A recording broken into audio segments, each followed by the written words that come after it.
Halo teman-teman, selamat malam. Kita kembali lagi di Komsel.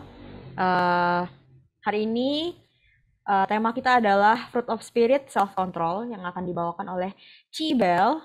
Tapi sebelumnya kita mau menyanyikan lagu dulu. Kita mau menyanyikan lagu pertama yaitu Bapak Engkau Sungguh Baik.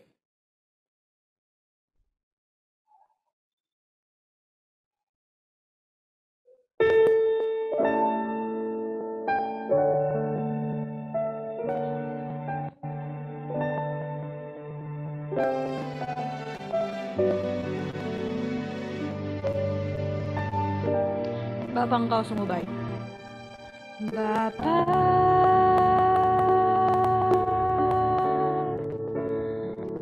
Engkau sungguh baik, kasih-Mu melimpah di hidupku.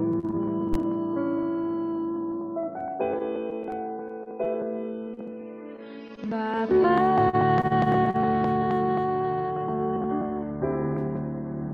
ku berterima kasih berkat-Mu hari ini yang Kau sediakan bagiku. Ku naikkan syukurku. Ku naikkan syukurku buat hari yang Kau beri. Tak habis-habisnya kasih dan rahmat-Mu. Selalu baru, selalu baru, dan tak pernah terlambat pertolongan-Mu. Besar setiamu di sepanjang hidupku. Kita ulangi dari awal lagi. Bapak Engkau sungguh baik. Bapa,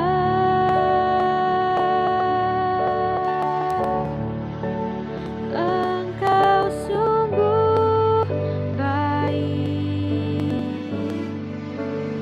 kasih-Mu melimpah di hidupku.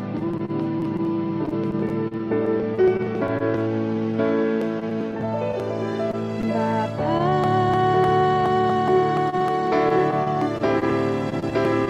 ku berterima kasih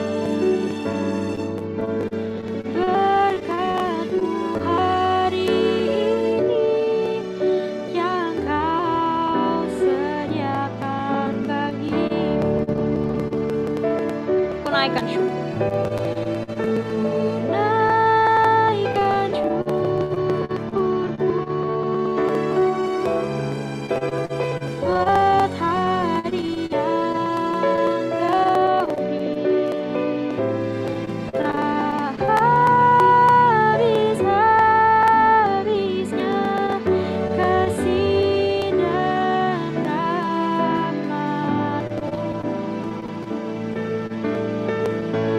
Selalu baru, dan tak pernah terlambat pertolongan-Mu. Besar setiamu di sepanjang hidupku. Ku naikkan syukur. Naikkan syukurku buat hari yang Kau beri. Tak habis-habisnya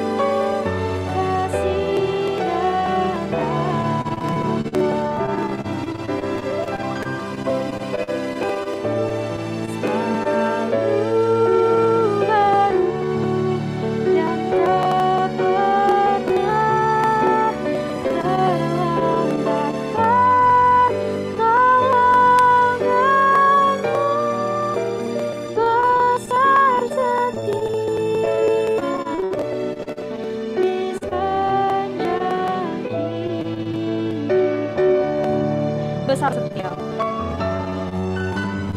besar setiamu di sepanjang hidup.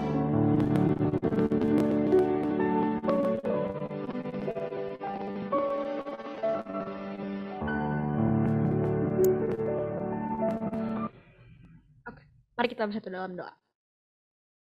Tuhan, terima kasih karena Engkau telah mengumpulkan kami di sini, Tuhan, untuk kembali berkomsel lagi bersama. Berkati Tuhan agar komsel hari ini bisa berjalan dari awal, pertengahan, hingga akhirnya dengan baik. Dan juga berkati untuk Cibel yang nanti akan membawakan sharing. Tolong berkati Tuhan agar Cibel bisa cepat sampai rumah dan bisa cepat bergabung bersama kami. Dan juga agar apa yang nanti Cibel akan sampaikan bisa berguna untuk kami semua dan bisa kami terapkan dalam kehidupan kami sehari-hari, Tuhan. Terima kasih Tuhan Yesus, kami sudah berdoa dan mengucap syukur. Haleluya, amin. Oke, next kita menyanyi lagu selanjutnya sebelum kita masuk. Oh enggak ding, belum, masih 2 lagu lagi. Berarti ini lagu kedua. Kita menyanyi lagu yang agak seru, agak ngebeat gitu. Kita menyanyi lagu Tiba Saatnya. Karena kayaknya udah lumayan lama ya kita udah nggak nyanyiin lagu ini gitu. Jadi yuk kita nyanyiin lagu ini bareng-bareng.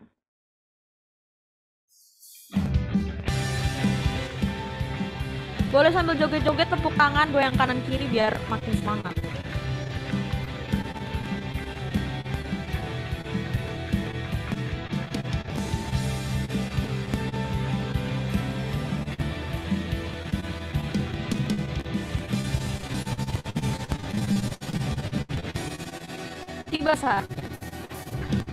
Tiba saatnya kami berkumpul bersatu dari segenap suku dan bangsa, berdiri di hadapan tahta anak domba. Berdiri di hadapan tahta anak domba, satu suara menyatakan keselamatan. Keselamatan bagi Allah yang duduk dan bertata. Kami naikkan pada anak domba pujian dan kekuatan, hormat dan kekuasaan, kemuliaan bagi Dia selamanya.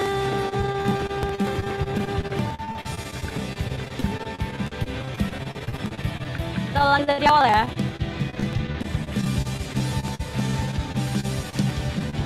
Tiba saatnya. Tiba saatnya kami berkumpul bersatu dari segenap suku dan bangsa, berdiri di hadapan tahta anak domba, satu suara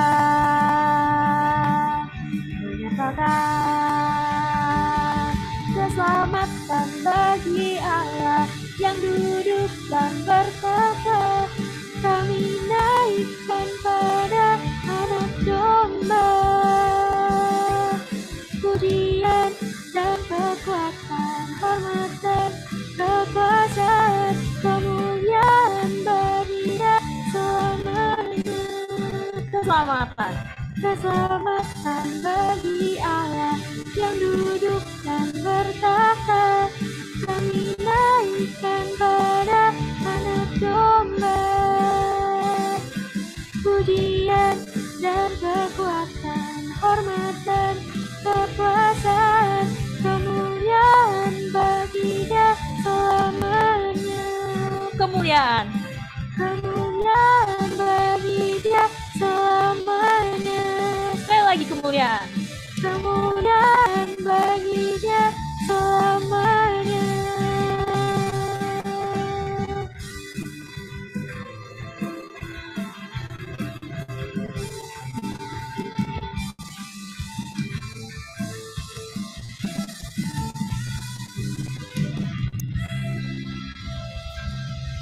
Tepuk tangan dulu, tepuk tangan dulu.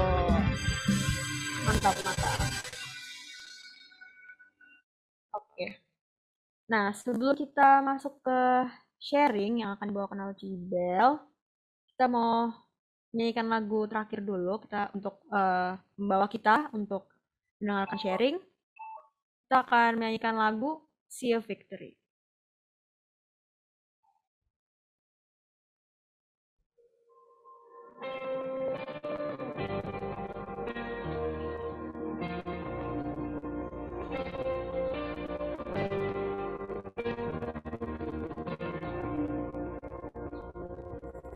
The weapon may be formed, but it won't prosper.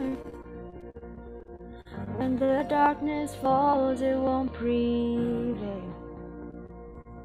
'Cause the God I serve knows only how to triumph. My God will never fail. Oh, my God will never fail. I'm gonna see a victory. I'm gonna see a victory. I'm gonna see a victory. For the battle belongs to the Lord. I'm gonna see a victory. I'm gonna see a victory.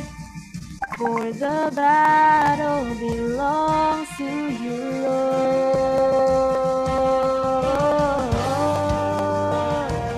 Yeah. There's power in the mighty name of Jesus. There's power in the mighty name of Jesus. Every war he wages, he will win. I'm not backing down from any giant. 'Cause I know how this story ends. Yes, I know how this story ends. I'm gonna see a victory. I'm gonna see a victory. I'm gonna see a victory. For the battle belongs to you, Lord. I'm gonna see a victory. I'm gonna see a victory. For the battle belongs to you, Lord. I'm gonna see a victory. I'm gonna see a victory. I'm gonna see a victory. For the battle belongs to you, Lord. Oh, I'm gonna see a victory. I'm gonna see a victory. For the battle belongs to you, Lord.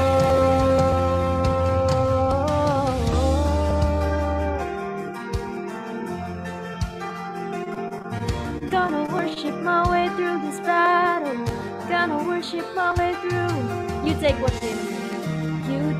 what the enemy meant for evil, and you turn it for good. You turn it for good. You take what the enemy meant for evil, and you turn it for good. You turn it for good. You take what the enemy meant.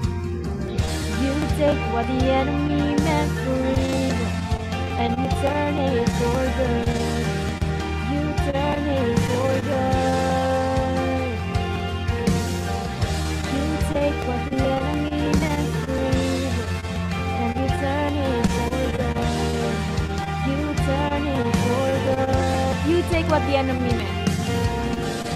You take what the enemy meant for evil, and you turn it for good. You turn it for good. You take what the enemy meant for evil, and you turn it for good. You turn it for good. I'm gonna see a victory. I'm gonna see a victory. I'm gonna see a victory.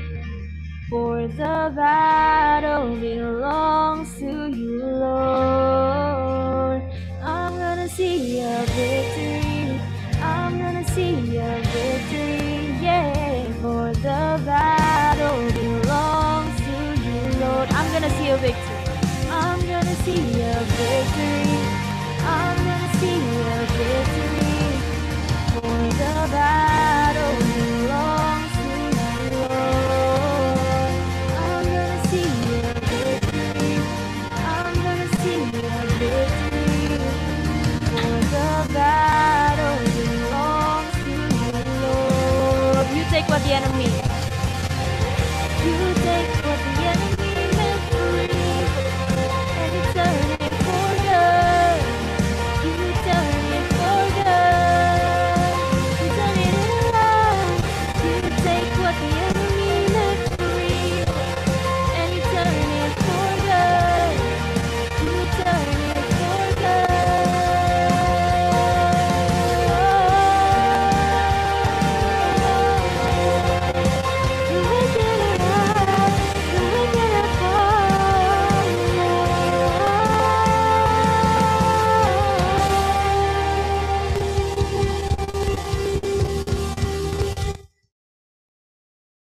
serahkan kepada Cibel.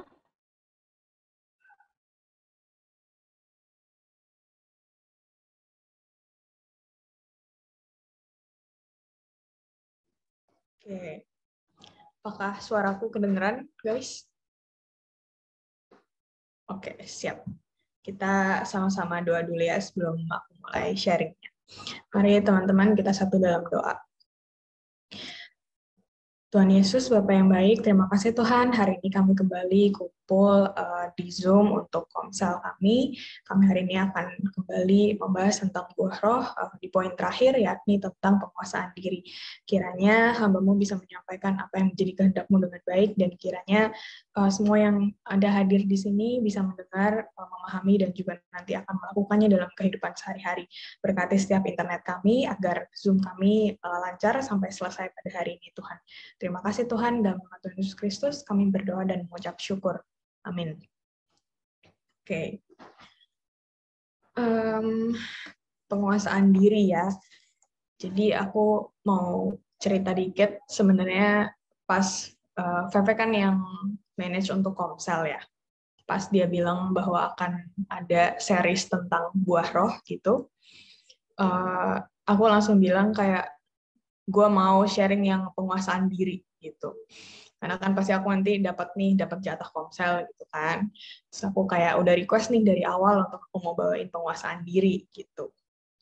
Nah, dari awal aku minta gitu ya. Jadi mungkin udah 9 minggu yang lalu gitu berarti lebih. Itu aku juga apa ya? Karena aku dari awal udah minta tentang penguasaan diri gitu ya. Aku tentunya juga lebih banyak bergumul dan belajar gitu tentang penguasaan diri. Sampai akhirnya apa ya, dengan itu kan berarti sebelum aku pindah ke Karawaci ya. Terus setelah aku pindah dan minggu kemarin itu lumayan hektik banget, sampai akhirnya aku sempat bilang ke Veve kayak, Veve kayaknya nggak bisa nih bawain sharing gitu kan. Cuman karena Veve-nya juga sibuk gitu ya, dan akhirnya kita pokoknya komunikasinya agak kurang lancar gitu, jadi agak lupa gitu ya. Jadi akhirnya oke lah kita siapin komselnya gitu ya. Dan bersyukurnya hari ini semoga aku udah siap prepare untuk sharing ke teman-teman tentang penguasaan diri yang aku pelajarin gitu ya. Mungkin PPT-nya boleh dimunculin. Oke, thank you. Kita akan belajar self control. Next. Oke, kita baca dari ayatnya dulu ya. Galatia 5 ayat 22 sampai 23. Tetapi buah roh ialah kasih, sukacita, damai sejahtera, kesabaran, kemurahan, kebaikan, kesetiaan, kelemah lembutan, dan penguasaan diri. Tidak ada hukum yang menentang hal-hal itu. Oke, next. Oke, aku mau bahas dari resolusi nih teman-teman. Ini kan udah akhir tahun ya, ini kita udah mulai, ini kita adalah komsel pertama di bulan Desember gitu ya. Sebentar lagi pasti kita udah mulai nulis nih resolusi gitu. Aku nggak tahu sih teman-teman masih zaman nggak sih nulis resolusi gitu ya. Kita review tahun ini kita gimana, terus kita mau goal apa nih tahun depan 2021 gitu ya. Mungkin selama pandemi kita lebih ekspektasinya lebih berkurang ya. Yang penting apa namanya masih bisa ketemu apa namanya ngobrol sama yang lain, masih bisa sehat, itu kita udah bersyukur gitu ya. Tapi pasti teman-teman pernah lah nulis sekali gitu ya tentang resolusi. Misalnya kita ambil contoh resolusi ya tahun baru gitu ya.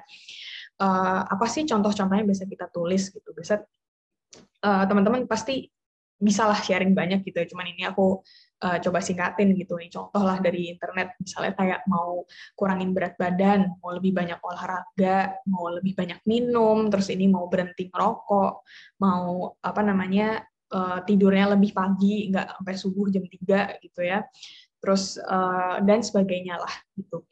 Nah, dari resolusi yang teman-teman pernah coba tulis sebelumnya, pernah nggak sih semuanya tuh kesampaian? Misalnya kalian tulis 10 gitu ya, terus 10-10-nya tuh kesampaian. Pernah nggak sih kayak gitu? Kalau coba ya kalian teman-teman kita semua bareng-bareng ingatlah dulu kita pernah nulis apa aja gitu ya, dan kira-kira kesampaian nggak di tahun itu gitu ya. Nah, berdasarkan pengalamanku sih, itu nggak pernah terjadi. Pasti ada aja yang kelewat gitu, ya kan? Misalnya aku mau bilang aku mau baca buku jumlahnya sekian dalam 1 tahun gitu. Walaupun aku baca buku, tapi itu lama banget bacanya gitu. Karena misalnya satu buku, misalnya 3 minggu selesai nih. Tapi jedanya tuh untuk baca satu buku yang lain juga jauh banget gitu. Jadi nggak nyampe nih jumlah buku yang mau aku baca gitu. Padahal judul-judulnya udah siap semua gitu. Tinggal klik filenya, buka, baca gitu. Tapi males itu untuk baca bukunya gitu. Padahal itu udah jadi satu keinginan yang aku udah tulis dari tahun lalunya gitu kan. Misal lagi yang lain olahraga ya kan. Olahraga nih awal-awal pandemi semangat bener olahraga karena apa ya nggak ada kegiatan kan kita bosen ya kan. Nah, tapi makin kesini udah mulai padat lagi jadwal dan sebagainya, udah kayak apa itu olahraga ya, apalagi setelah aku pindah ke Karawaci, boro-boro olahraga yang kayak apa ya, pokoknya semua tuh udah nggak, kalau buat aku olahraga itu udah nggak ada waktu lah, itu alasanku ya sebenarnya, pasti ada waktu olahraga, cuman kembali lagi itu adalah alasan kemalasanku ada di sini gitu. Nah, itu contoh yang bisa aku kasih ke teman-teman. Nah, kenapa sih aku mulai dari resolusi gitu ya? Karena ini membuktikan bahwa ketika kita nggak bisa mencapai satu goal yang sebenarnya kita juga udah pengen, itu ada kita miss di penguasaan diri. Ada kita kurang tuh penguasaan diri kita untuk melakukan apa sih yang sebenarnya kita lagi tuju gitu ya. Contoh kecil kayak tadi misalnya aku mau baca buku, tapi aku males gitu kan. Itu artinya aku nggak bisa menguasai diriku dari rasa malasku sampai akhirnya aku nggak bisa nyampe goal itu. Sesimpel itu dari resolusi untuk membuka sharing kita tentang penguasaan diri hari ini, kira-kira begitulah ya untuk openingnya gitu. Oke, bisa di next. Oke. Kalau kita baca dari ayat yang tadi ya, Galatia gitu ya, buah roh yang lain itu rasanya buah-buah yang kita bisa sharing ke yang lain, kita bisa lakukan bersama-sama yang lain gitu ya, kasih, sukacita, damai sejahtera, kayak bahagia gitu, kesabaran, kemurahan, kebaikan, kesetiaan, kelemah lembutan gitu. Dan tapi ada terakhir nih, penguasaan diri gitu. Ini hal yang kita lakukan, kontrol diri kita di dalam gitu ya. Kenapa sih penguasaan diri gitu? Ini aku sharing, ada ambil dari satu buku, cuman sorry banget aku lupa judulnya apa, nanti aku share ya kalau ada gitu. Buku ini bilang bahwa karena penguasaan diri itu membawa kita kepada satu kebebasan. Ini kalimatnya agak rumit, coba kita ulangi lagi ya. Penguasaan diri itu membawa kita pada satu kebebasan. Kita pernah nggak sih berpikir bahwa penguasaan diri itu sebenarnya tuh malah mengurung kita? Karena ketika kita mencoba untuk menguasai diri kita merasa kita dibatasi, bener nggak? Kayak misalnya kita mau marah gitu kan misalnya. Ketika kita merasa kayak nggak boleh, gue nggak boleh marah, gue harus sabar. Itu artinya kita lagi membatasi dan kita pasti di situ merasa nggak bebas, bener kan? Pasti point of view-nya dari situlah. Ketika kita berusaha untuk kontrol diri kita, yang terjadi adalah kita merasa bahwa kita nggak merasa bebas, kita lebih merasa kita terkurung gitu. Tapi buku ini bilang penguasaan diri itu malah membawa kita kepada satu kebebasan. Dia kasih contoh kayak gini.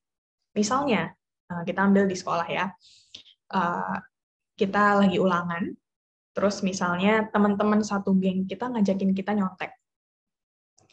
Di situ kita punya dua pilihan. Pilihan yang pertama adalah kita iyain mereka, entahlah motivasi kita untuk mengiyakan nyontek itu apa. Bisa jadi kita juga nggak belajar, jadi kita butuh jawaban. Bisa jadi kita mau asik-asik doang, seru nyontek-nyontek bareng yang lain, ya, dan sebagainya. Atau kita punya pilihan kedua, pilihan yang kita nggak mau nyontek, gitu. Kita tahu bahwa nyontek itu salah, walaupun yang ngajak nyontek adalah teman-teman segeng gue, tapi gue nggak mau nyontek. Itu pilihan kita, gitu ya. Terus misalnya, ketika kita memilih untuk nyontek nih, itu artinya kita nggak bisa kontrol diri kita dong. Walaupun kita tahu mana yang benar, tapi kita pilih yang salah dengan alasan apapun. Artinya di situ kita miss sama penguasaan diri kita. Oke, ketika kita miss sama penguasaan diri kita, terus misalnya kejadian nyontek itu ketahuan, pada akhirnya kita semua dipanggil sama kepala sekolah, terus kita dikasih hukuman, entah itu diskors, entah itu orang tua kita dipanggil, dan sebagainya. Artinya apa? Di situ ada pihak lain yang malah mengontrol kita atau menguasai kita. Karena kita jadi nggak bebas, dalam artian saat kita mengambil keputusan untuk nyontek, malah yang terjadi kita orang tua dipanggil, kita malah diskors, kita lebih nggak boleh gini, nggak boleh gitu, kita dikasih hukuman gitu kan. Jadi di sini dia bilang, if you fail to control yourself, others will control you. Kalau kita gagal untuk menguasai diri kita sendiri, itu berakhir pada orang lain yang akan menguasai kita karena kita gagal gitu ya. Itu contoh kecilnya tadi lah. Kita bisa terapkan itu di berbagai contoh yang lain gitu. Ketika kita diperhadapkan dua pilihan dan kita gagal untuk menguasai diri, kebebasan kita itu hilang karena kita dikontrol oleh orang lain. Kalau misalnya kita tadi di contoh yang tadi, misalnya kita berhasil nih untuk menguasai diri kita nggak nyontek gitu ya, kita ambil pilihan untuk oke, walaupun itu geng gue, tapi gue nggak mau nyontek karena gue tahu itu salah. Yang terjadi apa? Ketika teman-teman kalian dihukum, kita bebas dari hukuman itu karena kita berhasil menguasai diri kita gitu ya. Kira-kira konsepnya segitulah untuk penguasaan diri yang membawa kita pada satu kebebasan gitu ya. Aku mau note satu lagi. Bayangin nggak kalau misalnya kita gagal menguasai diri kita nih, terus orang lain yang nguasain diri kita, dan orang lain itu nguasain diri kita secara negatif, jadi nggak secara positif gitu.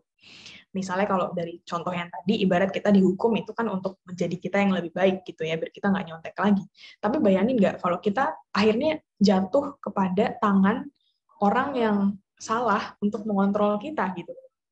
Itu lebih parah lagi kan efeknya gitu ya. Jadi satu pilihan dalam hidup kita untuk pilih mana A, mana B gitu ya, itu pengaruhnya sangat besar banget buat kehidupan kita nantinya gitu. Di Alkitab juga bilang, bisa di next.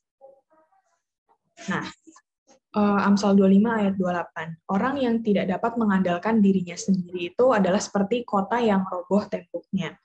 Kenapa sih diperumpamakan sebagai kota yang roboh temboknya? Satu kota yang punya tembok itu artinya dia melindungi kota dan warganya dari musuh ya, dari apa namanya, ya musuh sekitarnya gitulah. Dan orang yang nggak punya atau nggak bisa mengendalikan dirinya, itu dia nggak punya benteng itu. Artinya dia gampang banget ditembus sama orang lain yang entahlah itu punya dampak positif atau negatif gitu ya. Jadi ini sebenarnya ayat dasar dari konsep yang tadi gitu. Kenapa bisa menguasai diri itu penting banget, dan ketika kita nggak bisa kontrol diri kita sendiri, itu artinya kita akan bisa dikontrol orang lain. Ibarat kalau lagi perang, kita punya benteng itu roboh, ya pasti kita kalah gitu kan. Amsal udah bilang kayak gitu. Next lagi. Oke, ini sorry ya, by the way, ini PPT-nya setengah Inggris, setengah Indo. Aku belum sempat translate lagi, tapi it's okay. Jadi di buku ini juga ada uraiin bahwa ada beberapa peneliti atau beberapa ahli gitu ya mendefinisikan penguasaan diri itu adalah sebuah kemampuan untuk ngedelay gratifikasi. Jadi kayak ditunda dulu sebentar gitu gratifikasi atau hadiah lah. Nah, pertanyaannya adalah bisa nggak sih kita itu nahan nih hadiah yang kecil, yang sementara, yang semu ini untuk kita bisa dapetin reward yang lebih besar, lebih oke gitu yang di depan. Contoh lah, kita balik lagi ke yang nyontek tadi ya. Kalau misalnya kita nyontek bareng teman-teman kita, kebahagiaan sementara yang kita dapetin adalah kita seru nih nyontek, nilai kita tiba-tiba 9 dan sebagainya gitu ya. Tapi kita nggak dapetin apa namanya kebahagiaan yang besarnya. Karena ketika kita ketahuan nyontek, bubar semua kebahagiaan itu. Kebahagiaan itu hanya sementara, hanya semu gitu. Itu nggak bahagia gitu kan. Hadiahnya tuh bohongan. Tapi kalau kita mengambil apa namanya pilihan untuk nggak nyontek, kita akan dapat kebahagiaan bahwa oh iya gue nggak nyontek, gue jujur, gue dapat nilai sesuai dengan apa yang kemampuan gue, ya terima kasih Tuhan gitu kan. Jadi sebenarnya para ahli ini menyatakan bahwa ketika kita punya penguasaan diri, itu kita punya kemampuan untuk kita tuh nggak tergoda sama hadiah-hadiah kecil ini gitu. Kita punya visi ke depan bahwa gue tahu bahwa kebahagiaan ini tuh nggak seberapa dengan kebahagiaan yang akan gue terima di depan nantinya kalau gue bisa menguasai diri gue gitu ya. Kita mungkin kalau denger ini kayak bisalah, masa sih gue nggak bisa nahan diri gue untuk nolak hal-hal kecil ini untuk sesuatu yang lebih besar. Tapi kita lihat ada sesuatu yang ada contoh di Alkitab yang pasti kita juga ingat. Bisa di next lagi. Nah, cerita tentang Esau sama Yakub. Ceritanya simple, singkat, padat gitu ya teman-teman. Mungkin ini kayak kita balik jadi anak sekolah minggu dikit gitu ya, kita cerita tentang Esau sama Yakub. Gimana kita tahu bahwa Esau sama Yakub ini lahirnya cuma beda beberapa waktu aja. Esau kakaknya, Yakub adiknya. Esau manly banget kegiatannya, dia suka berburu dan sebagainya, sedangkan Yakub lebih suka masak di rumah gitu ya. Sampai pada satu saat kita tahu bahwa Esau itu punya hak sulung karena dia anak pertama gitu. Dia capek banget nih ceritanya pulang dari berburu dan dia minta dimasakin sama Yakub sup kacang merah. Yakub saat itu minta hak sulungnya Esau ditukar nih sama semangkuk sup kacang merah itu. Kita kalau di posisi itu pasti kita mikir kayak, ini orang nggak ini ya, nggak kurang bisa berpikir gitu ya. Kenapa bisa hak sulung itu ibaratnya kayak sesuatu yang cuman kita yang bisa dapetin sebagai anak sulung gitu, mau ditukar sama semangkuk kacang merah gitu. Cuman pada saat itu kondisinya adalah Esau sangat lapar mungkin ya, sangat capek ya. Ibarat kita misalnya habis olahraga mati-matian gitu ya, terus kita capek banget, pasti kita mau minum kan, misalnya gitu. Dan saat itu mungkin Esau berpikir bahwa hak kesulungannya nggak guna saat itu, karena yang dia butuhkan ya makan, ya nggak? Nah, jangan sampai nih kita mengulangi kesalahan Esau yang sama di kehidupan kita nantinya. Selanjutnya maksudnya, kayak kita merasa bahwa apa yang akan kita terima di depan itu nggak berguna untuk kita sekarang, jadi kita tergoda sama hal-hal kecil yang lagi muncul nih di sekitar kita. Akhirnya kita salah ambil keputusan, salah ambil pilihan gitu. Esau dan Yakub ini contoh yang bagus banget buat kita belajar gitu. Ada kisah nyata sekonyol ini gitu ya, dalam tanda kutip, menukar hak kesulungan dengan sup kacang merah gitu. Dan ini bisa jadi pelajaran juga buat kita semua untuk bisa sangat bijaksana ketika kita udah kepepet sama satu rasa gitu ya yang kita rasain. Entah kita lapar, entah kita marah, entah kita sedih, entah kita kecewa banget, entah apapun yang kita alamin, jangan sampai itu jadi keputusan yang impulsif atau tiba-tiba. Kita jadi nggak bijaksana untuk ambil keputusan mana yang baik, mana yang buruk, sampai akhirnya kita menukar hal yang besar dengan hal yang kecil yang sama sekali sebenarnya nggak ada artinya gitu. Next. Nah, ini ada beberapa nih mungkin penguasaan diri yang mungkin kita juga sering gagal gitu ya. Ini kita taruhlah beberapa. Ini aku kasih contoh-contoh. Misalnya kita kalau lihat promo ya kan, nggak sabar pasti. Udah mulai sekarang udah ada 22, 33, 44, 55 sampai 12 tuh lengkap ya kan, sampai Shopee gue errornya astaga. Itu ya pasti kita pernah ikut lah, entah tanam pohon ya kan. Nah itu kebetulan aku nggak ikutan karena handphone aku nge-lag. Coba kalau nggak nge-lag mungkin aku ikutan juga. Itu kita pasti nggak bisa tahan tuh, walaupun kita nggak butuh barangnya atau gimana, tapi kita kayak wah promo belanja terus gitu ya. Atau mungkin promo makanan nih, kita udah resolusi kita mau hidup sehat, mau makan sehat, tapi lihat ada promo burger atau fast food yang lainnya, promo diskon gila-gilaan, kita beli juga gitu kan. Atau mungkin kita kebanyakan main game, kebanyakan nonton gitu ya, nonton series. Sesimpel ini deh, pasti teman-teman pernah nonton terus kayak satu episode lagi deh, pada kenyataannya apa? Seriesnya habis sampai besok pagi. Kebetulan paginya gerejanya ngantuk, ya kan? itu udah pasti sebagian besar dari kita pernah mengalaminya lah. Itu satu bentuk penguasaan diri yang simple, tapi itu akan ngefek kehidupan kita selanjutnya. Karena kalau kita aja nggak bisa nahan untuk nonton, untuk kita ambil waktu kita istirahat tidur, gimana kita ngambil keputusan yang lainnya gitu kan. Sama juga misalnya kayak kita nggak bisa ngontrol diri kita untuk nongkrong terus sama teman-teman kita. Kita lebih pilih untuk ketemu sama teman-teman kita dibanding spend waktu sama keluarga atau sama Tuhan. Kita mungkin ada kebanyakan tidur juga, atau kebanyakan nge-scroll TikTok. Saking TikTok kita memang dibuat untuk kita nggak bisa berhenti untuk scrollnya gitu ya. Atau aku juga mau point out di sini, bukan hanya hal-hal dalam tanda kutip buruk yang bisa dibilang nggak boleh kalau berlebihan ya, tapi belajar terlalu banyak atau bekerja terlalu banyak, walaupun itu adalah hal yang positif, itu juga artinya kita nggak bisa menguasai diri kita gitu. Kita nggak bisa membagi waktu kita dengan baik. Misalnya ketika kita pengen belajar terus gitu ya, itu kita nggak punya penguasaan diri untuk merasa cukup gitu. Di satu sisi baik, tapi di satu sisi lagi kalau pada akhirnya itu membuat kita nggak punya waktu sama keluarga, sama Tuhan, sama saudara-saudara, atau mungkin itu membuat kita jadi semakin stres lagi, kita nggak bisa menguasai diri kita, padahal sebenarnya kita belajar itu cukup loh, kita tinggal, kan kita belajar ora et labora ya, belajar dan berdoa gitu, kayak ya cukup, pasti kita ada titiknya kok untuk cukup dan kita untuk istirahat. Jangan berlebihan, sama juga dengan kerja gitu ya. Jadi ini ada beberapa contoh. Kalau tadi Esau jatuhnya karena sup kacang merah, bisa aja kita ini jatuhnya karena burger atau Coca-Cola, atau karena Squid Game atau TikTok gitu ya. Jadi bisa aja lah kita melakukan hal yang sama kayak Esau gitu. Oke, next. Oke, kita balik lagi ke buku tadi. Ada beberapa social scientist define si penguasaan diri ini juga sebagai kemampuan untuk kita bisa nolak gitu ya, nolak hal-hal yang negatif. Jadi sebenarnya ketika kita bisa memilih nih hal yang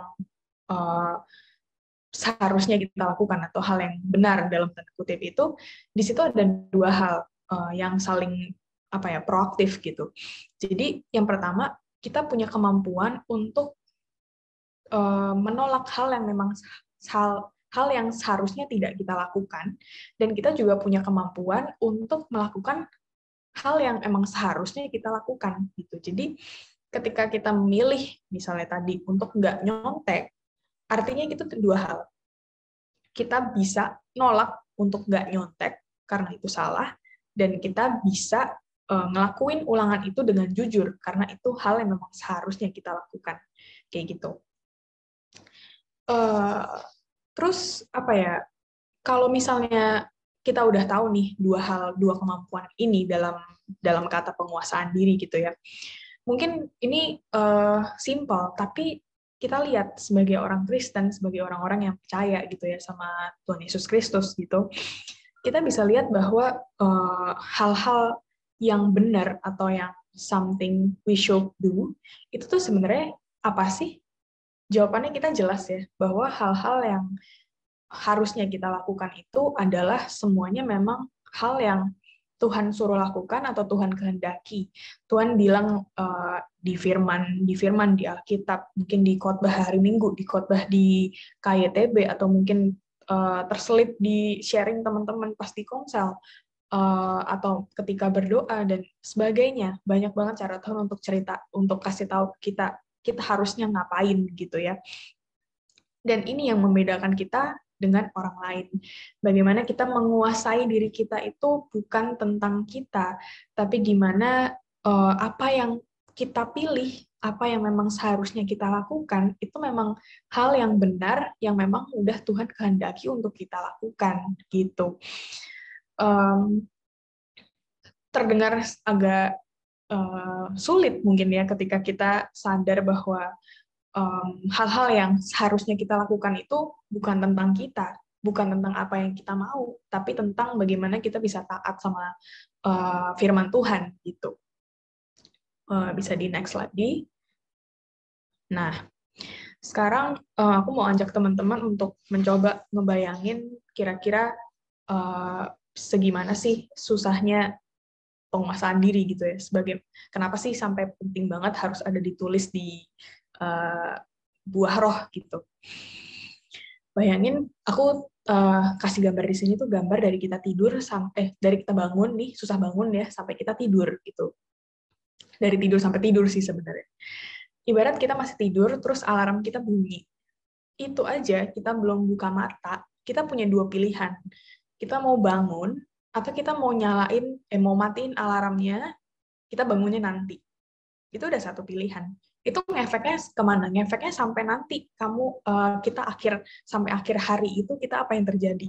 Mungkin kalau kita tidur lagi, kita akan telat, kita akan keteteran, mungkin akan ada barang yang ketinggalan, mungkin kita ketinggalan meeting, ketinggalan sekolah, ketinggalan ujian, nggak ada yang tahu. Tapi kalau kita bangun, gitu ya, maksud kita sesuai, kita akan jalanin rutinitas kita lebih gampang karena udah sesuai gitu kan sama waktunya. Itu contoh kecil lah. Dan itu terjadi terus di setiap detik kehidupan kita. Kita mau makan apa, kita milih. Kita mau misalnya macet, terus kita ada pilihan untuk marah, ada pilihan untuk biasa aja, tetap bersyukur Tuhan, makasih walaupun macet, tapi kita masih dalam kondisi baik-baik aja, nggak ada apa-apa, gitu, masih tenang gitu ya. Atau apapun lah, apapun pilihan yang sehari-hari kita ada, itu tuh pokoknya ketika kita mikir, itu dalam satu hari itu udah nggak kehitung berapa jumlah penguasaan diri yang harus kita lakukan. Kedengarannya mungkin emang apa ya, susah banget ya, karena posisinya adalah kita itu bukan satu kebiasaan yang kita lakukan. Nggak mungkin setiap sebelum bangun, gue mikir nih gue lagi menguasai diri, terus gue mau bangun gitu kan. Nah, itu memang adalah satu keputusan yang akhirnya lama-lama akan jadi habit. Gitu. Jadi mau nggak mau, kita memang harus mengerti konsepnya dan coba untuk pelan-pelan setiap kita punya pilihan, kita pilih yang memang Tuhan kehendaki. Dan itu akan jadi habit dalam hidup kita, akan jadi habit yang sangat baik tentunya, karena apa yang kita pilih, apa yang kita lakukan, itu semuanya sesuai sama firman Tuhan. Aku jamin nggak mungkin akan 100% kita bisa pilih kayak gitu, tapi at least kalau kita punya motivasi, tujuan yang benar gitu ya, kita pasti bisa ngelakuin ya gitu, dengan membentuk habit-habit yang baik itu gitu ya. Oke, bisa di next lagi. Oke, ini kok aku burem ya, sorry, bentar ya. Oke, jadi penguasaan diri itu satu kemampuan kita untuk melakukan hal yang benar kan tadi, hal yang disuruh sama Tuhan. Jadi sebenarnya penguasaan diri ini secara di Alkitab gitu ya, ini tentang mendengar dan taat gitu, mendengar apa yang Tuhan bilang dan kita menaatinya, itu namanya penguasaan diri gitu. Belum selesai di situ, kita juga di situ ada kata surrendering. Kita kayak apa namanya? Bukan pasrah, berserah lah ya, berserah sama Tuhan gitu.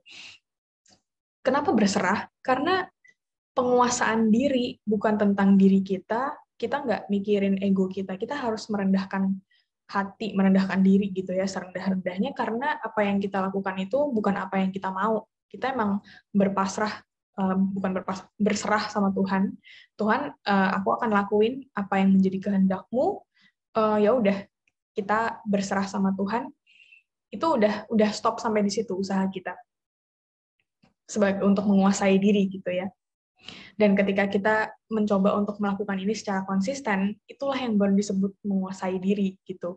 Ketika kita terus mendengar Tuhan bilang apa, ya kan? Kalau misalnya kita jarang-jarang baca Alkitab, jarang doa, jarang ini semua bolong gitu ya, kita kan nggak dengar juga. Artinya itu kita nggak menguasai diri juga, karena kita nggak tahu sebenarnya yang benar yang mana yang harusnya kita lakukan, mana yang enggak gitu ya. Dan poinnya adalah taat dan juga berserah sama Tuhan. Oke, bisa di next lagi. Oke, ini ada quotes dari Blaise Pascal. Intinya kayak, ini sebenarnya untuk mendukung, statement yang tadi sih. Kayak, apa ya, bahasanya susah ya. Kayak kekuatan sih. Apa ya ngomongnya? Keunggulan dari seseorang itu tuh bukan diukur sama sebenarnya kayak satu event atau satu kelebihannya gitu ya, tapi sama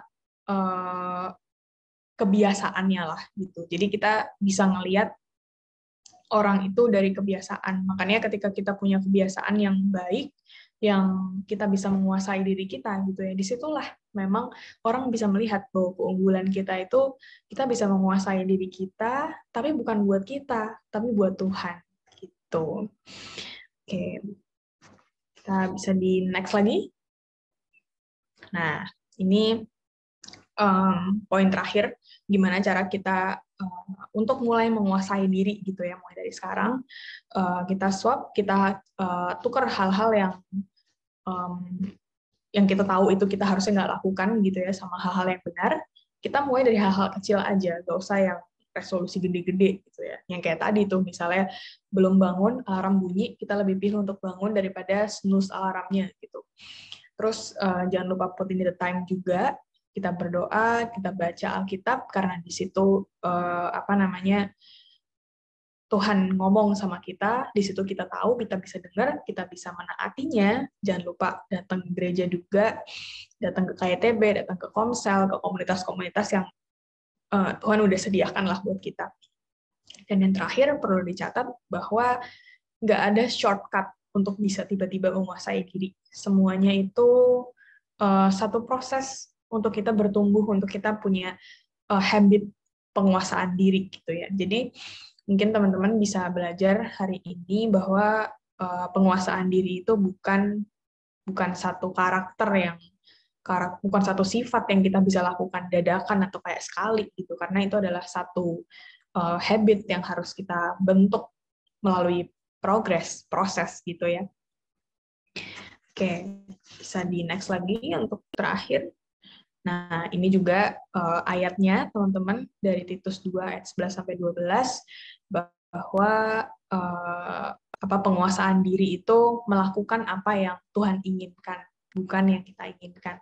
Jadi bahasan kita tadi semua gimana penguasaan diri itu merupakan kemampuan kita untuk melakukan apa yang benar dan tidak melakukan apa yang memang tidak seharusnya kita lakukan. Itu semua udah punya dasarnya di Alkitab gitu ya.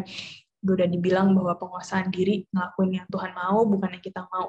Aku nggak akan bosen ngucapin kata-kata itu, karena itu intinya dari penguasaan diri. Pokoknya lakuin yang Tuhan mau, bukan yang kita mau. Walaupun namanya penguasaan diri, yang dikuasain kita gitu ya. Kita yang kontrol, tapi yang dilakuin bukan yang kita mau gitu. Ini sepertinya slide-nya udah habis, aku lupa juga. Kayaknya udah habis ya. Oke, jadi intinya itu yang mau aku sharingin hari ini. Semoga teman-teman bisa paham. Sorry kalau misalnya aku masih agak sulit menjelaskannya. Masih belajar juga guys untuk jelasin hal-hal yang agak-agak susah gitu ya. Karena variasi umur di tempat ini gitu. Sorry juga, ini PPT masih setengah-setengah bahasa Inggris, bahasa Indonesia, karena aku nggak sempat untuk translate gitu. Semoga kita semua hari ini bisa belajar tentang penguasaan diri. Habis ini kita juga bisa ngebentuk habit self-control juga. Dan jangan lupa, hal yang harus kita ingat bahwa melakukan yang Tuhan mau, bukan yang kita mau, itu penguasaan diri gitu ya. Oke, itu mungkin sekian dari aku. Sebelum kita doa bareng-bareng, kita tutup komselnya ya. Mari teman-teman kita satu dalam doa. Tuhan Yesus, terima kasih Tuhan. Hari ini kesempatan kami untuk mendengar apa yang menjadi kehendak-Mu tentang penguasaan diri.